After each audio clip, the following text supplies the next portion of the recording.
Spoštovani, pozdravljeni na pogovoru s članicami in člani Obrtno-podjetniške zbornice Slovenije z naslovom Pripravljenost obrtnikov in podjetnikov na ohlajanje gospodarstva.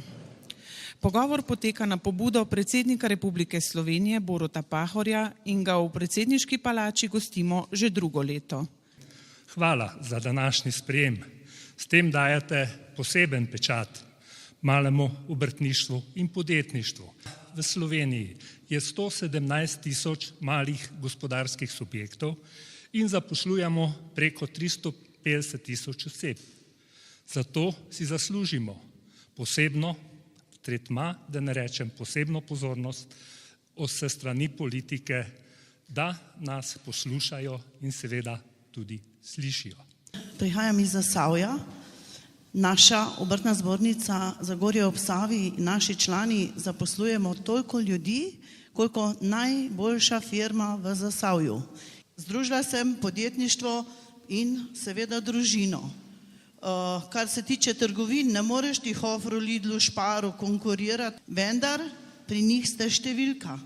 Pri meni lahko pridejo domačini brez denarja, bom napisala v PUF zvezek, bo drugič prišel v nedeljo pomaž plačati, otrokom sladoled kupil, neki bo spil.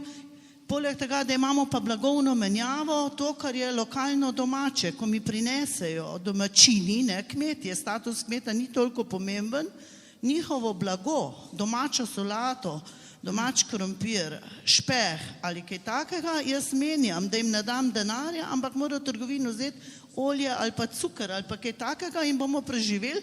Oni bojo imeli trgovino, jaz kot gostinstvo imam krasno domačo robo. Prevozništvo, katastrofa. Zaprli firme smo vozili Kolinsko, Krko, Inter Evropa, Aviator, ki so tudi pocrkali, ampak te prvo so še nas pohodili. Uvoz delovne sile, pocen. Mislim, hudo, res hudo. Tako da smo ostali zdaj bolj na kombi prevozu, že zaradi tega, da saj za tehničnega zaslužim pa za gume, ker kombi uporabljam tudi za catering.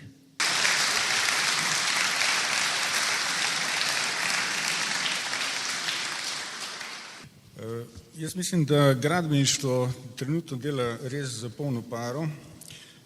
Je pa res, da v gradbeništvu pride kriza z nekim zamikom, cirka pol leta, tudi do 2 let, prav na našem področju, ker smo pač vpeti noter v zaključno delo v gradbeništvo.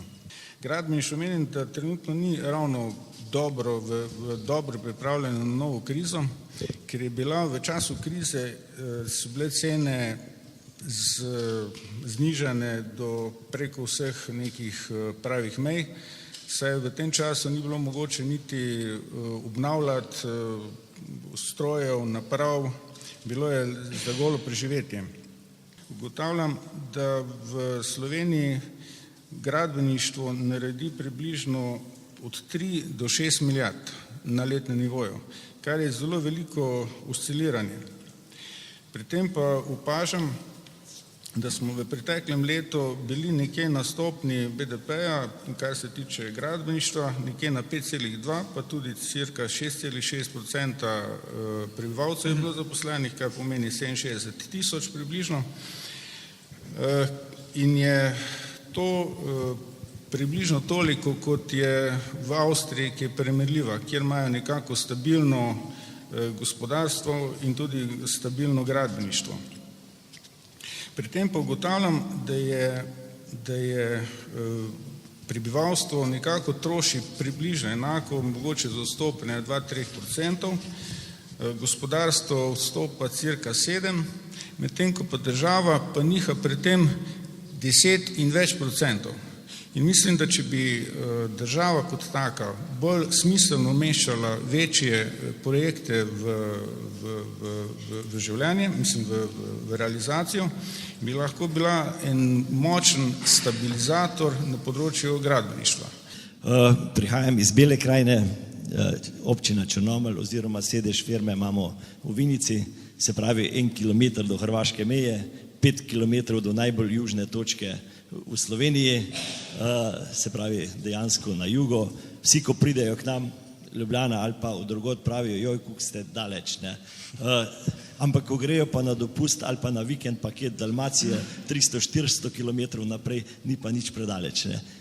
Dejansko grejo pa mimo naše firme. Ne. No, naša zgodba je mogoče malo drugačna, smo že na trgu 27 let, ne, ustvarjamo tudi svojo blagovno znamko oziroma delujemo že od vsega začetka.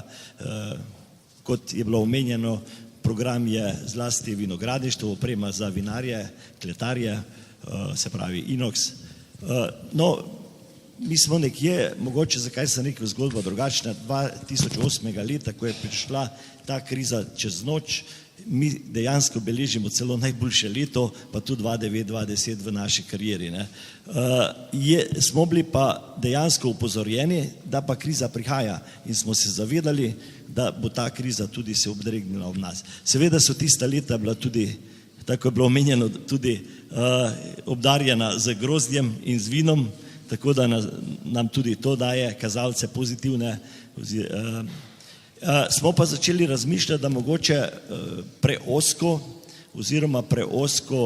delo, čeprav imamo program dosti širok, ne, niso samo cisterne, tudi stiskalnice, polnilnice, tudi neke tehnološke opreme, razmišljajo o alternativi in nekako smo se odločili za turizem, pa tudi, ker smo na Vinici kupili nove večje prostore, kjer so bili stari premajhni, smo te obstoječe prostore preuredili v apartma, na kar smo pol še dogradili z glampingom, no, in tako da nekako smo šli čisto v drugo branžo, seveda zdaj se s tem turizmom ukvarja hčerka, mi smo še zmeraj zvesti kovinarstvo.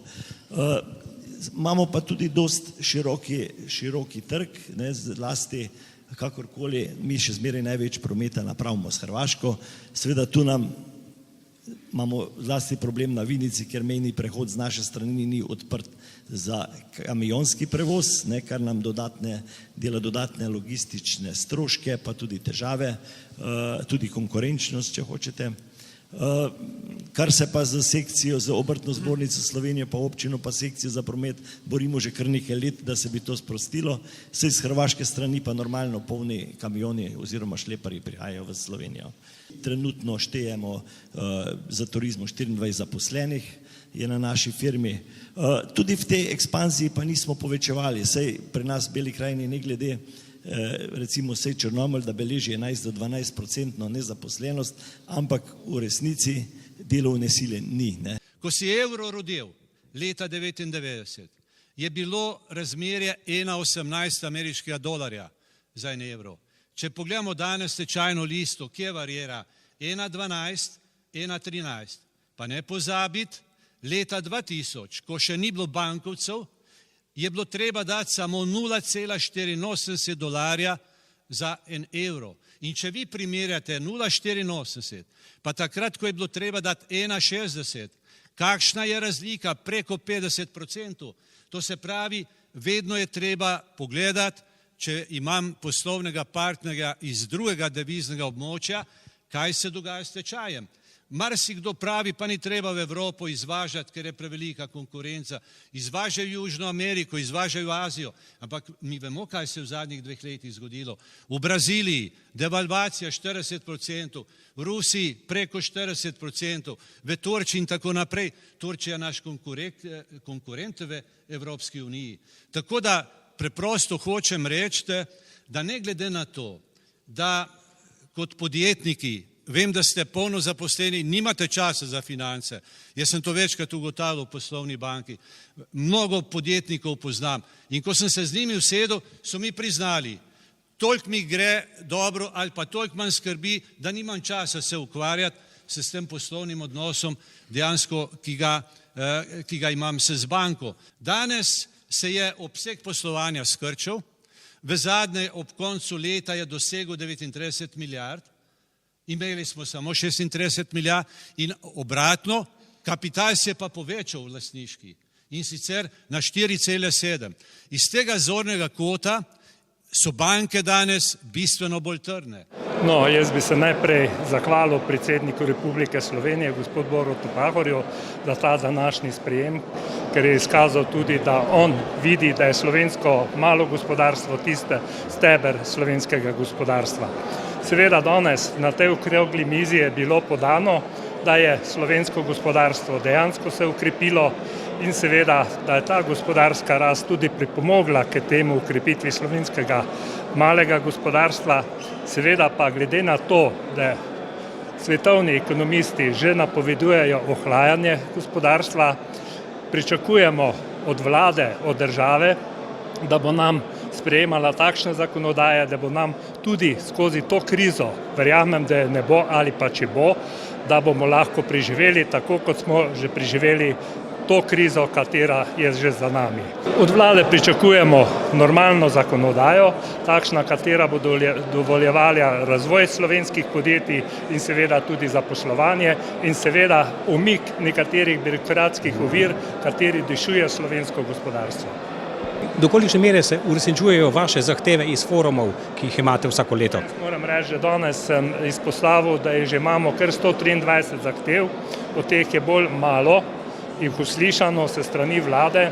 Letos bomo imeli 20 zahtev in takšne zahteve, katere dejansko mora vlada uslišati in tudi slišati in seveda tudi na tak način, če bodo uslišala, grejo v to smer za boljšo slovensko gospodarstvo in za razvoj slovenskega gospodarstva. Slovensko gospodarstvo je leta 2019 bistveno bolj pripravljeno na morebitno ciklično krizo ali morda celo recesijo. Ne enega, ne drugega še ne napovedujem, čeprav so nekateri znaki ohlajanja, kot je bilo leta 2008. Leta 2008 je bilo v bančnem sektorju veliko tveganih zadolžitev, tega je zdaj bistveno manj. Finančni temelji slovenskega gospodarstva so bistveno bolj zdravi, več je lastnega financiranja, kapitala, z njim se gospodari bistveno bolj vestno. Razume se, da je potrebno biti pri vlaganjih previden, kljub temu beležimo porast investicij, izvoz je zaenkrat v polnem pogonu, sicer nekje čuti prve znake ohlajanja v državah partnericah.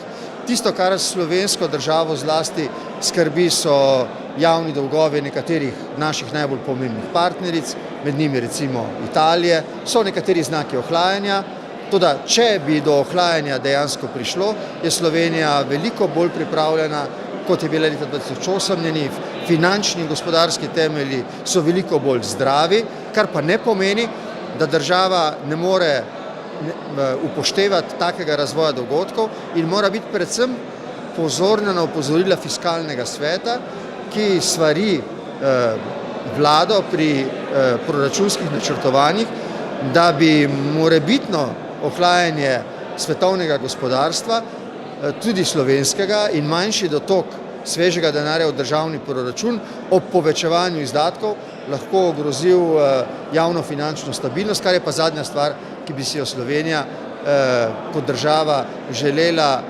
imeti v položaju morebitne nove finančne ali gospodarske krize, se mora takrat ona delovati prociklično.